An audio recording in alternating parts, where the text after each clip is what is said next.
कभी सोचा है, इतिहास में कुछ ऐसे पल आते हैं जो सिर्फ युद्ध नहीं होते, वो इंसानियत, वफादारी, प्रेम और बलिदान की अंतिम परीक्षा बन जाते हैं।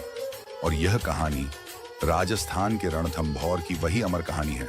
कहानी एक ऐसे राजा की, हम्मीर देव चौहान, और उसकी 16 साल की बेटी देवलदे की। समय है 13वीं से 14वीं शताब्दी का। दिल्ली में एक सुल्तान बैठा है, अलाउद्दीन खिलजी। उसने भारत के कई क्षेत्रों पर कब्जा कर लिया था, लेकिन एक किला उसे हमेशा चुनौती देता रहा, रणथंभौर। उससे पहले उसका चाचा जलालुद्दीन खिलजी 2 बार किला जीतने आया, 1290 और 1292, लेकिन हर बार हारकर वापस गया। ऊंचा किला, ऊबड़ खाबड़ पहाड़, हमीर देव की बहादुरी, सब मिलकर रणथंभौर को लगभग अजेय बना देते थे। उधर दिल्ली में खिलजी सेना के 2 बड़े सरदार मोहम्मद शाह और इकबाल केहबरू अलाउद्दीन से नाराज होकर रणथंभौर भाग आए। हम्मीर देव ने उन्हें शरण दे दी। भारतीय संस्कृति कहती है, शरण में आए व्यक्ति की रक्षा करना धर्म है। अलाउद्दीन ने संदेश भेजा, मेरे शरणार्थी भेज दो। हम्मीर ने साफ जवाब दिया, शरण मांगने वाले को मैं नहीं सौंपता। युद्ध अब निश्चित था। अलाउद्दीन विशाल सेना के साथ 1301 में रणथंभौर आ पहुंचा। कहीं से भी किला जीतने का रास्ता नहीं दिख रहा था। तभी उसने हम्मीर के ही 2 सेनापतियों रतिपाल और रणमल को लालच दिया, हम्मीर को मरवा दो, तुम्हें मैं रणथंभौर का राजा बना दूंगा। इन गद्दारों ने एक ऐसा कुटिल तरीका बताया जो किसी ने सोचा भी नहीं था।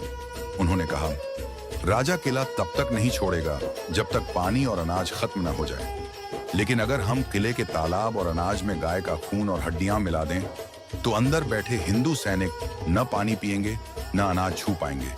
फिर वे मजबूर होकर गेट खोल देंगे। रात के अंधेरे में दोनों किले में घुसे, तालाब लाल कर दिया, अनाज में गाय के टुकड़े फेंक दिए। सुबह जब लोग उठे, किले में दहशत फैल गई। अब पानी नहीं, अनाज नहीं, लड़ाई के अलावा कोई रास्ता नहीं। सैनिक लड़ने को तैयार थे, लेकिन हम्मीर अपने कमरे में अकेला बैठ गया। ना बाहर आया, ना कोई आदेश दिया। सब व्याकुल थे। अंत में रानी रंगदेवी गुस्से में अंदर गईं। राजा, लोग प्यासे मर रहे हैं और आप कमरे में बैठे हो, लड़ाई क्यों नहीं शुरू करते?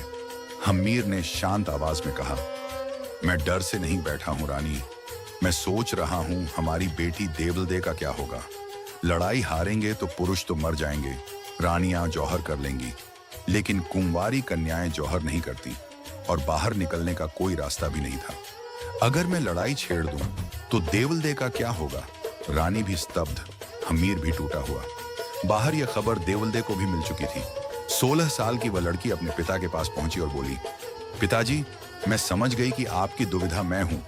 मेरी वजह से आप फैसला नहीं ले पा रहे। अगर आपको लगता है कि मैं जिंदा रही तो अलाउद्दीन मुझे उठा ले जाएगा, तो मुझे तलवार से मार दीजिए।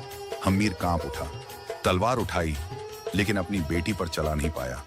जमीन पर गिरकर फूट फूट कर रो पड़ा। देवलदे ने देखा, उसका शूरवीर पिता पहली बार टूट गया है, और उसकी वजह से टूट गया है। वो चुपचाप किले की दीवार पर चढ़ी।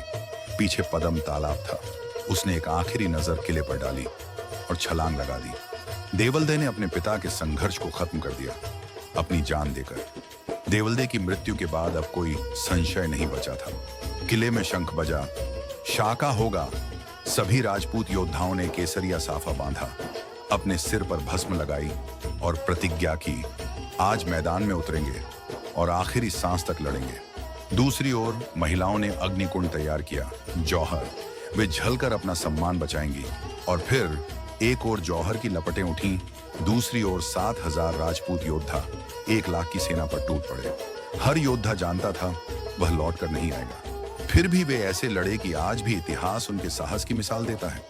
रणथंभौर हार गया, लेकिन उसकी शौर्य गाथा अमर हो गई। यह राजस्थान का पहला जौहर और पहला शाका था। यह था कर्तव्य, सम्मान, बहादुरी और बलिदान का सबसे गहरा रूप।